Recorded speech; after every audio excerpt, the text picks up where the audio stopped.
heritage. Yeah. I'm not afraid to slam Chabad or Aisha Torah and say people are watering down Torah because I don't give a shit because it's true, right? Yeah. And like and I say Torah shouldn't be watered down and there's no room in Torah for the ideas of evolution and Zionism and all these things because I'm a Millernik, and Rabbi Miller would do that 24/7. That was what he did. He just called it as it is, and he didn't go out looking for members. He didn't But he brought in more people to Torah than any other human being in his lifetime.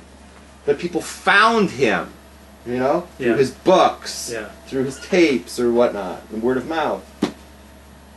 And he just called it. He just called it as it is.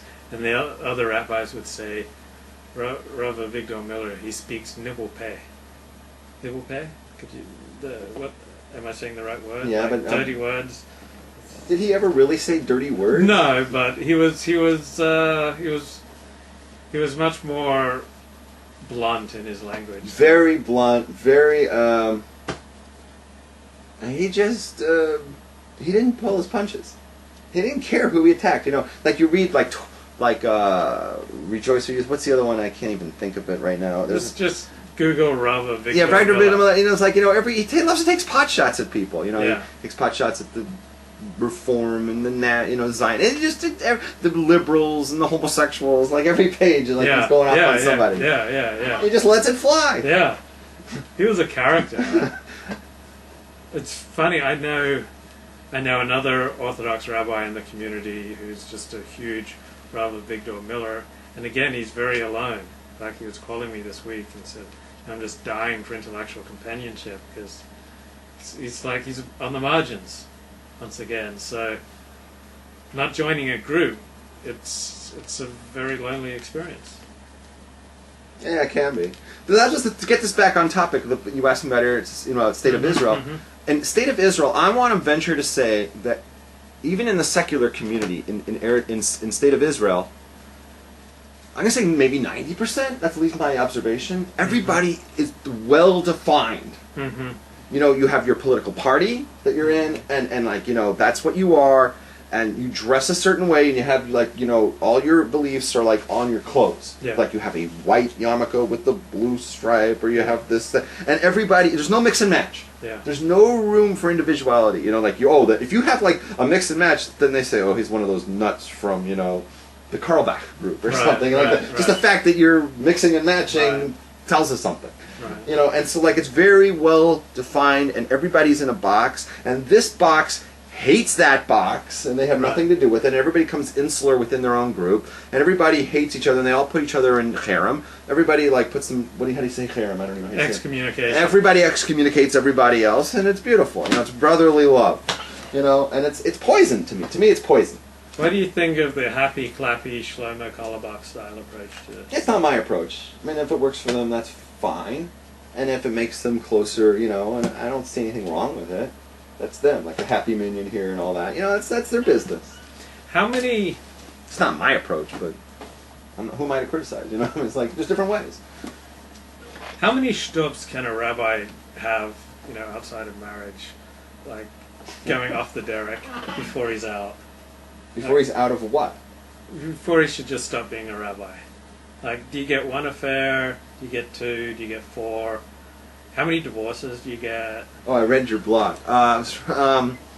So I'm not talking about anyone in specific right now for you. Right. I'm just saying how many shtups do you get till you're out? I'm thinking about one rabbi who lost his job when he divorced his wife and took up with a congregant. That could be a conflict of interest. Right, or you shtup someone you're counseling, or you got someone staying with you like a troubled teen, and you mess around a little bit, or you just have one or two adulterous affairs, or maybe 3 or 4 or 5 or 6, or how many shtups till you're out? How many wrongdoings in the sexual arena till you should stop being a rabbi to the world and stop? I'm going to give you an answer that you don't like. Simon. Okay? I think that it's irrelevant. Keep going. It's irrelevant. I'll tell you why. Yeah. Because a rabbi is not a priest. Mm-hmm. Okay? We don't purport to be better than anybody else. But you're supposed to be a holy man, right? No, we're not. No, we're not. That's the misconception. And a lot of people think that rabbi means priest. Right. It's the Jewish equivalent of a priest, and like a priest is somehow higher and holier and a higher level, and it's like doesn't make mistakes and whatever. I don't know, and so that's the way the Catholics treat their clergy. Right. So somewhere along the way, I don't know where it came from, but some Jews put rabbis on that pedestal. Right. A rabbi doesn't mean a holy man. I talked about this before with you. I don't remember where, but a holy man is like a tzaddik. That means a righteous person. That's not a rabbi. A rabbi doesn't even mean somebody who's the old wise man. That's a chacham. A rabbi just means a teacher, right? He's like your third grade teacher. He's not somebody who's holy. He's just a guy who knows more than you, and he only knows more than you at a certain point in your life. But you can definitely end up knowing more than a rabbi. You can be at a higher level than him in learning, right? That's got nothing to do with his sitkas. The way that he is, and the way he handles himself, right? He should try. But not to strip his congregants. Yeah, but that doesn't take away from the fact of his knowledge, because all a rabbi means is somebody who knows enough to teach somebody something else. So I think it's irrelevant. You're mixing apples and oranges.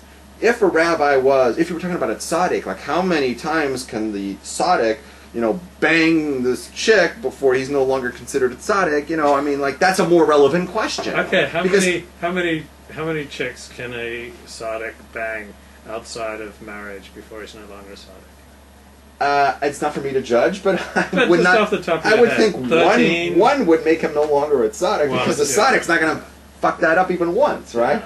Yeah. That's my thought on it, but there could be other opinions. But definitely, if you have 4 divorces, you should no longer be a rabbi. No. One thing has nothing to do with the other, right? You could say, as a congregant, I don't want to pay this guy, bring this guy in to be the rabbi, because I'm afraid he's going to steal my wife, right? Right? You know what I mean? Yeah. Right? So you could say, I don't want to hire this guy, but that doesn't take away from the fact that he's a rabbi. You don't think we should be on a jihad to end their career? No, that's your business. You want to do that? I don't see how it's relevant, to be honest. But he hasn't done anything wrong, by the way. Right. A guy who just got divorced a bunch of times, that's not even something wrong. Like you might have something like this came up. Here's something that's relevant. Let's talk about something that's relevant. Okay, if the rabbi starts believing, he becomes a min. You know what a min is? It's like it's a type of heretic. Yeah. Okay, and he says, I don't necessarily believe directly in God. I believe in a man, right? I believe in this guy, right? I believe in godliness. No, I believe in this guy over here is the guy I believe in, right? There's like an intermediary. Jews are not allowed to have one. If they have, they're called a min, right? Yeah. So now you got a problem. This guy, you're not allowed to hire as a teacher anymore. And anything he tries to teach you, you have to block it out. You're not allowed to listen to a min, right? You're not allowed to listen to a kofar. Right. This is the problem with a lot of people have with Chabad. Right. Because a lot of people consider Lubavitchers heretics. Because there's a lot of serious problems with their hashkafa. There's a lot of serious problems because, like, you'll hear things like, the Rebbe runs the world and stuff like that. Well, really? Because I thought God ran the world. So, there's some problems there. And the whole thing about hishkashrus, like that, that you cleave to the Rebbe and you're cleaving to God. Whoa! That's not a Torah thought. And that's a problem. And there's this whole thing about, that he's the Messiah and he's dead.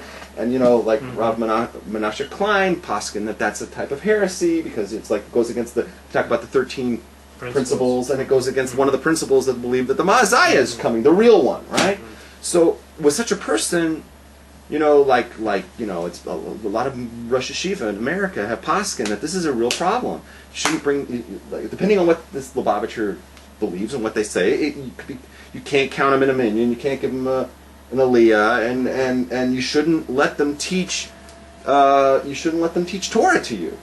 A person like that can't be in a position to be teaching public Torah. You have to close your ears to it. You can't. But if they're stripping congregants, don't we need to go on a jihad to shut them down stop them from teaching Torah? No, that's unless they're teaching that that's okay to shtuk them. No.